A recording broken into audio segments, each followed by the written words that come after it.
இயேசு கிறிஸ்துவின் இனிய நாமத்தில் வாழ்த்துகள்.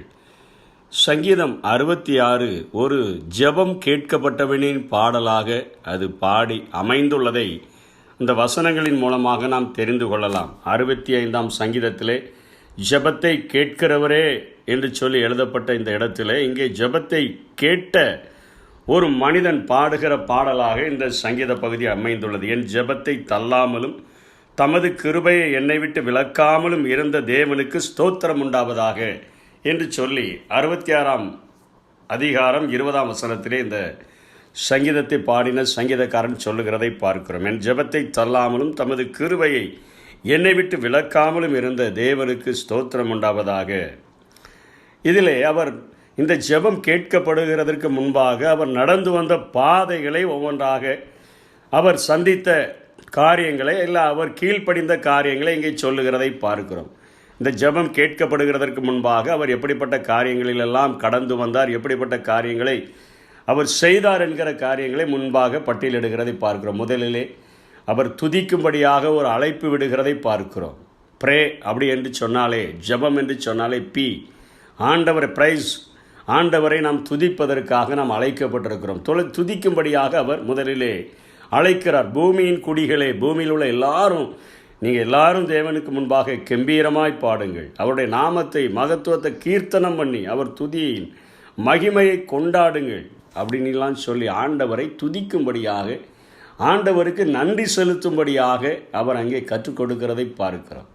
ரெண்டாவது சொல்லுகிறார், அவரை எப்படி துதிக்கலாம். பூமியின் மீதெங்கு உம்மை பணிந்து கொண்டு உம்மை துதித்து பாடுவார்கள். பணிந்து கொண்டு தாழ்த்தி ஆண்டவருடைய சன்னிதானத்தில் ஜெபிக்கிற நாம் ஆண்டவரை துதிக்கிறோம். நம்மை தாழ்த்துகிறதற்கு அந்த ப்ரே என்கிற வார்த்தையிலே சொல்லப்படுகிறதே ரிப்பண்ட், பாவ அறிக்கை. நாம் அவருக்கு முன்பாக, அவருடைய நீதிக்கு முன்பாக நம்முடைய நீதி ஒன்றுமே இல்லை. சின் என்பது என்பது நான் என்று சொல்லுகிற வரையிலும் நாம் ஆண்டவரிடத்தில் நெருங்கி வர முடியாது. அந்த சீரோவாக மாறும் பொழுதுதான் அவருடைய பிள்ளைகளாக நாம் மாறுகிறோம்.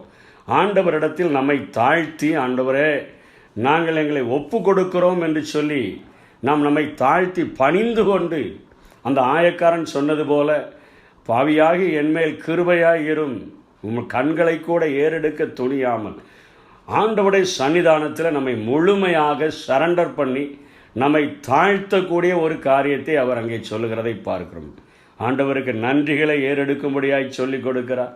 ரெண்டாவது காரியத்தில் ஆண்டவரை பணிந்து கொண்டு துதிக்கும்படியான காரியங்களை சொல்லுகிறார். ஆண்டவருடைய மகத்துவங்களை நாம் ஆராய்ந்து அதை தெரிந்தால்தான் நாம் ஆண்டவரிடத்தில் கேட்க முடியும். அவரிடத்தில் கேட்க வேண்டும் என்று சொன்னால் அவர் எப்படிப்பட்ட கிரியைகளையெல்லாம் நடப்பிக்கிற ஒரு ஆண்டவர் என்பதை நாம் தெரிந்து கொள்வதற்கு நாம் அழைக்கப்பட்டிருக்கிறோம். அழகாக சொல்லுகிறார், கடலை உலர்ந்த தரையாக மாற்றின தேவம். 5ஆம் வசனத்தில் தேவனுடைய செய்கைகளை வந்து பாருங்கள். அவர் மனுபுத்திரரிடத்தில் நடப்பிக்கும் கிரியைகளில் பயங்கரமானவர். மனுபுத்திரரிடத்தில் தான் இந்த கிரியைகளை நடப்பிக்கிறார். அவர் தம்முடைய வல்லமையினால் கடலை உலர்ந்த தரையாக மாற்றுகிறார். ஆற்றை கால்நடையாக கடந்தார்கள், அங்கே அவரில் களி கூர்ந்தோம். அவர் தம்முடைய வல்லமையினால் என்றென்றைக்கும் அரசாளுகிறார். அவருடைய கண்கள் ஜாதிகளின் மேல் நோக்கமாக இருக்கிறது என்று சொல்ல, நம்மை நோக்கி பார்க்கிற ஒரு ஆண்டவர். வழிகள் இல்லாத இடத்தில் செங்கடல் முன்பாக பின்பாக பார்வோனின் சேனை, அவைகளின் மத்தியிலே அழகாக ஆண்டவர் செங்கடலை பிளந்து உலர்ந்த தரையாக மாற்றி அங்கே வழியை உண்டு பண்ணுகிறவர். அறுப்பு காலம் முழுவதும் கரைபுரண்டு ஓடுகிற யோர்தானை இரண்டாக பிளந்து அங்கே ஆற்றை கால்நடையாய் கடக்கும்படியாய் செய்த ஒரு ஆண்டவர். அவருடைய அற்புத அடையாளங்களை கண்டு, அவர் அற்புத அடையாளங்களை செய்கிறவர் மாத்திரமல்ல, அவர் மனுபுத்திரரை கண்ணோக்கி பார்க்கிற ஆண்டவர். அவ்வளோ பெரிய ஆண்டவராக இருந்த போதிலும் கூட, வானம் எனக்கு சிங்காசனம், பூமி எனக்கு பாதபடி என்று சொன்ன போதிலும் கூட, கேளுங்கள் அப்பொழுது கொடுக்கப்படும், சர்ச் தேடுங்கள் கண்டடைவீர்கள், தட்டுங்கள் திறக்கப்படும் என்று தானே அவர் சொல்லுகிறார். ஆகவே ஆண்டவரிடத்தில் அவருடைய மகத்துவங்களை அறிந்து, அவருடைய கிரியைகளை அறிந்து, மனுபுத்திரரை நோக்கி மனுபுத்திரரில் தான் இப்படிப்பட்ட காரியங்களை செய்கிறார் என்கிற ஒரு விசுவாசத்தோடு கூட அவரை அண்டிக் கொள்ள வேண்டிய விசுவாசம் கேள்வியினால் வரும். அப்பொழுது அவருடைய வசனங்களை நாம் கேட்கிறதினாலே, படிக்கிறதினாலே, அவைகளை கேள்விப்படுகிறதினாலே நம்முடைய வாழ்க்கையிலே விசுவாசம் பெருகி அவரிடத்தில் கேட்போம் என்கிற காரியத்தை சொல்கிறார். துதிக்கும்படியாக பணிந்து அவரை தொழுது கொள்ளும்படியாக, அவருடைய மகத்துவங்களை நாம் அறிந்து கொள்ளும்படியாக அவர் சொல்லிவிட்டு நான்காவதாக ஒரு காரியத்தை சொல்லுகிறார். அவருடைய கண்கள் நீதிமான்கள் மேல் நோக்கமாக இருக்கும் என்றெல்லாம் சொல்லிவிட்டு பரிசோதனை செய்கிற ஒரு ஆண்டவர். இன்றைக்கு ஒரு பாடத்திலே நாம் ஒரு வகுப்பிலிருந்து இன்னொரு வகுப்பு போக வேண்டும் என்று சொன்னாலே அத்தனையான பரீட்சைகள் வைக்கப்படுகிறது. ஒரு மாதாந்திர தேர்வு, ஒரு காலாண்டு தேர்வு, திரும்ப ஒரு மாதாந்திர தேர்வு, திரும்ப ஒரு அரையாண்டு தேர்வு, திரும்ப ரிவிஷன் டெஸ்ட்டுகள், திரும்ப ஆனுவல் எக்ஸாம். இதற்கு பின்பாகத்தான் ஒரு வகுப்பிலிருந்து இன்னொரு வகுப்பிற்கு செல்வதற்கு இந்த உலகம் அனுமதிக்கிறது. படிக்கிற பிள்ளைகளுக்கு இத்தனையான ஒரு பரிசோதனைகள் அல்லது டெஸ்ட் வைத்து அவர்கள் முன்னேறி செல்லுகிறதற்கு அவர்களுக்கு எந்த அளவிற்கு இந்த பாடம் புரிந்திருக்கிறது, எந்த அளவிற்கு இந்த பாடத்தை கற்றுக்கொண்டார்கள், இதன்படி நடக்கிறார்கள் என்பதை சோதிக்கும் வண்ணமாக அத்தனையாய் இந்த உலக பிரகாரமான ஆசிரியர்களே அவர்களை ஆராய்ச்சி பண்ணும்போது என் ஆண்டவர் நித்தியமாக காலமாய் வாழக்கூடிய பரலோகத்தின் வாசிகளாய் நாம் வாழ்கிறதற்கு நம்மிலே அநேக பரிசோதனைகளை அவர் செய்கிறதாக சொல்லுகிறார். வெள்ளியை புடமிடுகிறது போல ஆண்டவர் புடமிட்டார் என்று சொல்லுகிறார். வலைகளில் அகப்படுகிற ஒரு சூழ்நிலை போல என்னுடைய வாழ்விலே இருந்தது என்று சொல்லுகிறார்.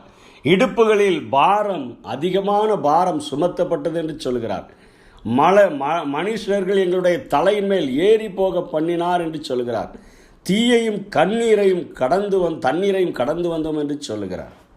இப்படியாக இத்தனை காரியங்களிலே எங்களுடைய வாழ்க்கை சோதிக்கப்பட்டது என்பதை சொல்லுகிறார். வெள்ளியை புடமிடுகிறது போல, பொன்னை புடமிடுகிறது போல வலைகளில் அகப்பட்டு கொண்டாலும் ஆண்டவரே என்று கதறுகிற ஒரு சூழ்நிலை, அந்த வலைகளிலிருந்து விடுதலை, இடுப்புகளிலே சுமக்க முடியாத பாரங்கள் எங்கள் வலைகளிலே அகப்படுத்தி எங்கள் இடுப்புகளின் மேல் வருத்தமான பாரத்தை ஏற்றினீர் என்று சொல்லுகிறார். மனுஷர் எங்கள் தலையின் மேல் ஏறி போக பண்ணினீர், தீயையும் தண்ணீரையும் கடந்து வந்தோம். இவைகளெல்லாம் நடந்த பின்புதான் சொல்கிறார், செழிப்பான இடத்தில் எங்களை கொண்டு வந்து விட்டீர். 40 வருஷமாய் பாலும் தேனும் ஓடுகிற தேசத்தை கொடுப்பதற்கு முன்பாக ஆண்டவர் அவர்களை வனாந்தரத்தில் நடத்தினார். இத்தனையான பரிசோதனைகளில் அவர்கள் வெற்றி பெற்றவர்கள் மாத்திரமே அந்த பரம கானானுக்குள் நாம் பிரவேசிக்க முடியும். வெள்ளியைப் போல வலைகளில் அகப்பட்ட நிலைமையில் இடுப்பில் சுமக்க முடியாத பாரத்தை ஏற்றினவர்களாக, தீயையும் தண்ணீரையும் கடந்து வந்தவர்களாக, இப்படிப்பட்ட வாழ்க்கையில் இருக்கக்கூடிய மனிதர்களுக்குத்தான் ஆண்டவர் ஆசீர்வாதத்தை தருகிறார். அவர்களைத்தான் கொண்டு வந்து ஆண்டவர் செழிப்பான இடத்துல எங்களை கொண்டு வந்து விட்டீர் ஆண்டவரே. இப்போ எங்கள் வாழ்க்கையில் அக்கிரம சிந்தையே இல்லை என்று சொல்லி சங்கீதக்காரன் சொல்லுகிறான். நீர் அக்கிரம சிந்தை கொண்டிருந்தேனே, என் இருதயத்தில் அக்கிரம சிந்தை கொண்டிருந்தேனே ஆகில் ஆண்டவர் எனக்கு செவி கொடார்.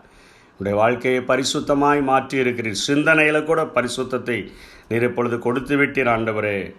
அதனால தான் 19 சொல்லுகிறார், மெய்யாய் தேவன் எனக்கு செவி கொடுத்தார், என் ஜெபத்தின் சத்தத்தை கேட்டார். நம்முடைய ஜெபத்தின் சத்தத்தை கேட்பதற்கு ஆண்டவர் அதற்கென்று அநேக வரம்புகளை வைத்திருக்கிறார். ப்ரே ஈல்டு, அதற்கென்று ஒரு லிமிட்டேஷன்ஸ் வைத்திருக்கிறார். அவருடைய சித்தத்தின்படி கேட்கும் பொழுது அவைகளை நம்முடைய வாழ்க்கையில் செய்யக்கூடிய ஒரு ஆண்டவராக இருக்கிறார்.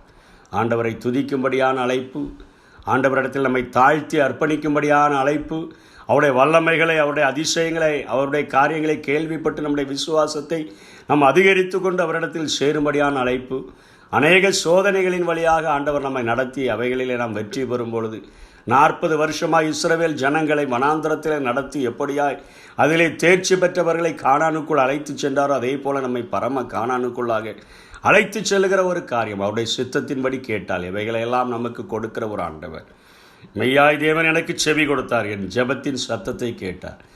இத்தனையாய் ஜெபத்தின் சத்தத்தை கேட்கிறதற்கு ஆண்டவர் இத்தனை வழிமுறைகளை வைத்திருக்கிறபடினாலே ஒரு ஆழமான அர்ப்பணிப்போடு கூட இந்த ஆண்டவரை பின்பற்றினோம் என்று சொன்னால் நம்முடைய வாழ்க்கையில் நம்முடைய ஜெபத்தை கேட்டு நம்மை செழிப்பான இடத்திலே கொண்டு வந்து நிறுத்துகிறதற்கு ஆண்டவர் இன்றைக்கும் உண்மை உள்ளவராய் இருக்கிறார்.